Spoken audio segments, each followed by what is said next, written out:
Hi, and welcome to Wrong Way. And this is the Kingsong 16S, a true piece of micromobility. So, let me tell you more about it. Wrong Way.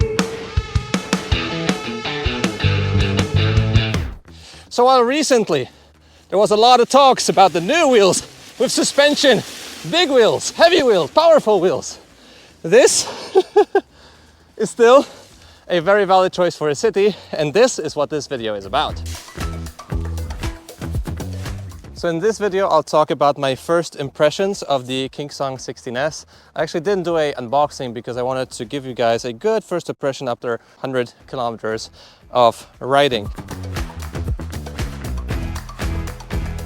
Now also make sure to subscribe if you want to check out the main review of this wheel. Huge thanks to my e-wheel for providing this wheel for testing purposes. If you want to get a wheel like this or any other wheel in Europe, feel free to use my coupon code WRONGWAY for additional 5% off. With that said, let's start talking about this wheel. Alright, so while the Kingsong 16S has been out on the market already for a while, in fact for so long that it started to have pieces of equipment that are not used anymore, just like whales have remnants of feet in their back. So for example, this button does exactly the same thing as this button, just because this button was initially meant for Bluetooth speakers. Now, because the speakers work all the time now, this button is not needed. So now we have two buttons that all deal for lighting, just to give you a perspective. In any case, let's start with the specs of this wheel. So we're getting a pretty light wheel for today's standards anyway. It's about 18 or 19 kilograms while still having, well, pretty decent performance for the city. We get a 840 watt-hour battery. I would still do a range test, but I suspect anything between 40 and 50 kilometers of range. We get a top speed of 35 kilometers an hour. Enough torque to get you up every hill in the city. Now, all of those tests I have to still do, but this is decent. It is decent! Tell them, lad, it's decent! It's decent! When it comes to charging time, it's not decent at all because we have a 2 amp charger in the box, which means that it's 6 to 7 hours for a full charge. I would really like for Kingsong to upgrade this in the future. We also get a 16-inch wheel, which is relatively narrow, 2 1/8.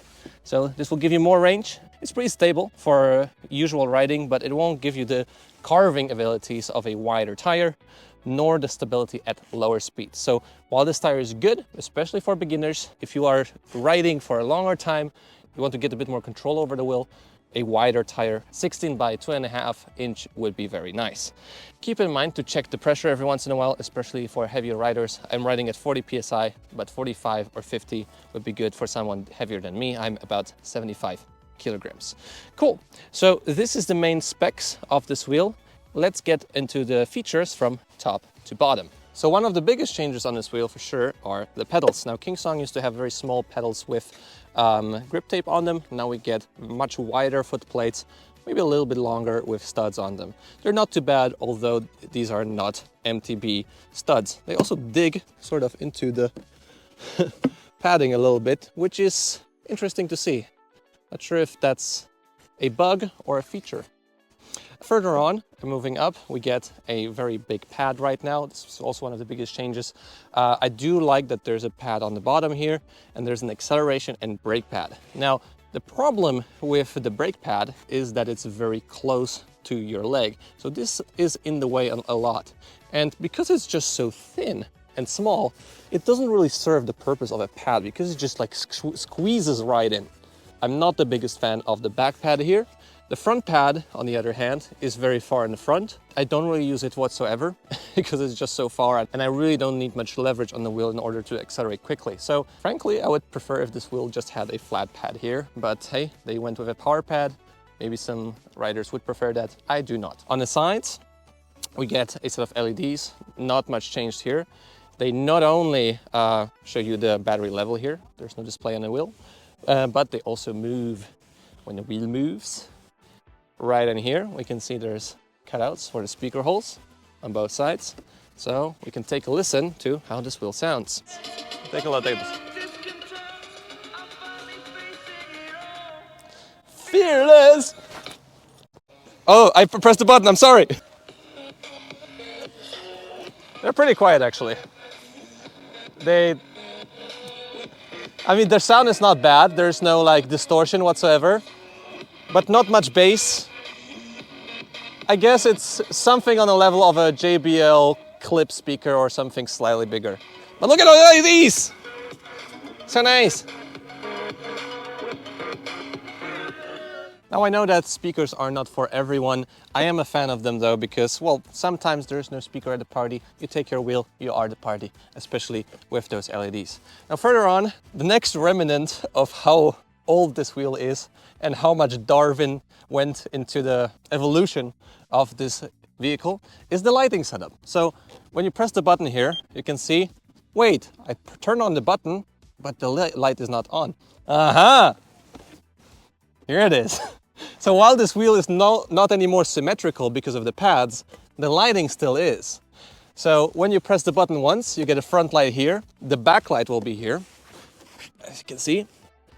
You press it again, cool, you get it in the front. So I wish with the press of the button it will be right away in the front, not in the back.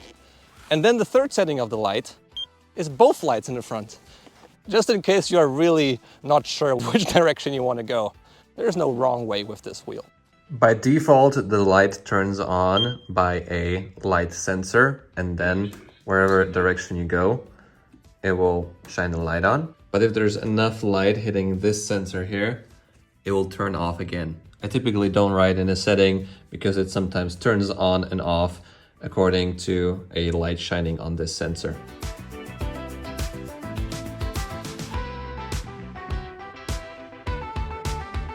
The lights are not too powerful, honestly. They're not adjustable. They're just sort of there to see you. Well, they have a beam.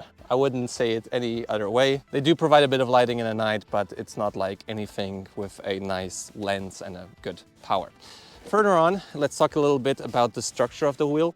Now, you might think that because it's an older wheel, it's not as robust or not as durable. But in fact, when it comes to the shell, while looking like a Roomba, corporate needs you to find the differences between this picture and this picture. They're the same picture. it's very, very robust. It just rolls when it falls. And when it falls to the side, then it just falls on the pads. So this is a really nice feature if you are a beginner, because this wheel can actually take a beating. So it's room-bust. Room-bust? Why room-bust? Because it's a Roomba and it's robust. Oh, it's room-bust. It's a very room-bust wheel. Okay, that was your fault, by the way, Tadio. So the only thing that is not room-bust about this wheel is that there is a pretty thin axle here. So while King Song develops all of their new wheels with a hollow motor, nice 4 sets of screws that make sure that the axle or the screws don't break when riding, here it's still pretty thin. I wouldn't do anything resembling to a jump on this wheel if you want to have this wheel live a longer lifespan. Now, moving on to the top, here we get a charge port, GX16-3. Not my favorite charge port. It should be actually the newer charge port that we get on electric scooters in the EU, which is better isolated. It's still a cold charge port, but you know, water drips in. Should be better as isolated. And we get 3 buttons. I would tape them up just in case, if there could be some water coming in. Not really sure about this issue, but just in case I did that with my 14D. And then, just a note, this is a 67 volt wheel. So less volts means less top speed. That's why the V10 is faster at this price range. Now, moving on to the last feature I want to talk about mechanically, or like about this wheel's body, is a trolley handle, which is a testament to King Song's ingenuity, because this trolley handle does not only deal as a lift switch, this also deals as a trolley handle and a trolley handle lift switch. Boom. So just getting around the city, I just want to show you how easy it is. So I just walk around with my wheel, boom, lift it up, put it up, walk here, get it down. And then the only gripe is that those pedals are not possible to take out with just your foot. It's not possible. You have to do it with your hand, and it requires some force. So this is the only downside, but if you're taking this wheel in the city, if you're combining it with other modes of public transport, well, this is truly spectacular. Now, let's talk a bit about the features in the app. All right, so now we're connected here with the app to the wheel. There's plenty of nice things here, like locking your wheel, so anyone won't be able to just turn it on and leave. There's a bunch of features here. I don't want to dive too deep into that, maybe in the main review. But here we have device info, problem diagnostic, etc. The big thing that is still missing here is that although Kingsong has developed smart BMSs to their wheels, there's no smart BMS here. So quite a big downside here to this wheel.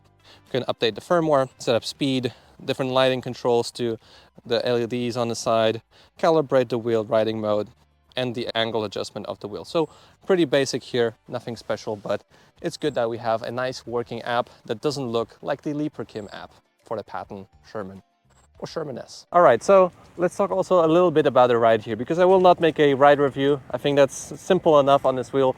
This wheel is extremely like zippy. It just reacts on your movement really quickly. When it comes to turning, you can see how much the pedals have to go to the side to turn sharply. So while the pedals being low is a bit of an issue for off-roading or taking super sharp turns, this is actually the better option for if you are going around the city, because it's just so easy to step on, step off from the wheel. Very easy to get the balance of it. Now, a thing that I always feel on the 16S is that it's a bit wider, and those pads on the top hurt a little bit, especially when you're starting out. Try to start on one foot. It'll be a bit of a pain in the calf to ride this wheel. It's a bit wider than those very thin Emotion V10s, V8s. That's why I included those other wheels in my beginner's wheels. But I think this thing might be actually a bit more durable and a bit better for the long run than those Emotion wheels. So this wheel in the city, extremely agile. You can turn around on a dime. You can do a lot of tricks on it. You can just like turn backwards, spin backwards, do various kind of stuff. Like having those small wheels is very, very nice to have fun on flat ground with a wheel like this. So you can do this, you can do spins. Whoa! And it's nice to train on it, because if it falls, it's not such a big deal like the pattern that Taji is holding is trying to do. Woo! And in general, I just ride this thing up to 20 kilometers an hour, because at the higher end, I don't really feel like there's enough headroom to back up those higher speeds. So I want to close this video off with a thought that I have on this wheel, because initially I thought that I would get this wheel and do grocery shopping with it, use it in combination with a tram, a bus, etc. But actually I don't, because sometimes you have to get on the street, you need to have a bit more headroom. I got really used to the plushness of suspension, especially on the S19, on the Patton. And I don't carry wheels upstairs anymore, really. I just push them up. And that's what you can do with those heavier suspension wheels. So the argument of just taking this up a set of stairs mostly applies if there's really a lot of stairs or if it's wet, because it's very difficult to push up a wheel up the stairs if the tire is wet. So while I was super eager to test it out, I was really pushing my e-wheel to give me one of those wheels for a long time. I finally got it, and once I got it, it's cool.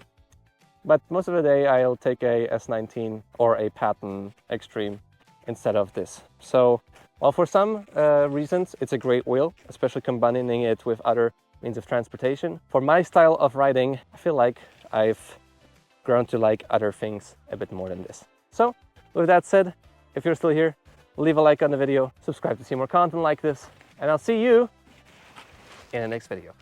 See you soon! Okay, are you ready? Yes? Yes. Hi! And welcome. Hi! And welcome to... Hi! And welcome to Wrong Way! Oh, this is too wrong. Hi! And welcome to Wrong Way! Go. Hi! Okay. Welcome to Wrong Way! And this is the Kings. Almost. And welcome to Wrong Way. And this is the Kingsong 16S. True mobility device. And welcome to Wrong Way. And welcome to Wrong Way. And this is very wrong.